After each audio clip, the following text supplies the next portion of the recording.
Корпусът на гвардейците на Ислямската революция атакува Израел с евтини ракети, принуждавайки Тел Авив да използва голям брой ценни ракети-прехващачи. Техеран изглежда залага на война, която ще изтощи врага.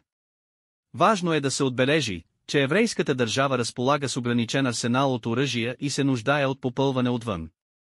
Израел ще може да сваля ирански балистични ракети само още 10-12 дни, преди да бъде принуден да започне да ограничава боеприпасите. Писа Вашингтон Пост. Така иранците използват стари и евтини ракети за атаки, за да изтощат противовъздушната отбрана на Израел. Тогава Ксир може да използва по-модерни бойни глави. В същото време Израел понякога изстрелва 10-15 ракети за 3-4 ирански ракети, всяка от които струва около $12 милиона. В същото време съвременните ирански ракети, Фатах, едно, струват $200,000, което е значително по-евтино от западните им аналози.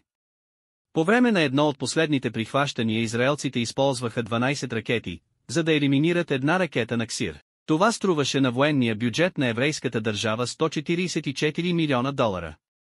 Подобно разточителство ще доведе до заплаха за израелското небе от ирански балистични ракети с твърдо гориво след няколко седмици. Само доставките на оръжие от Съединените щати могат да спасят ситуацията. Междувременно, според Wall Street Journal, Тел Авив скоро ще изчерпи противоракетите за системите за противовъздушна отбрана, Стрела 3, Хец-3, които са необходими за борба с иранската балистика.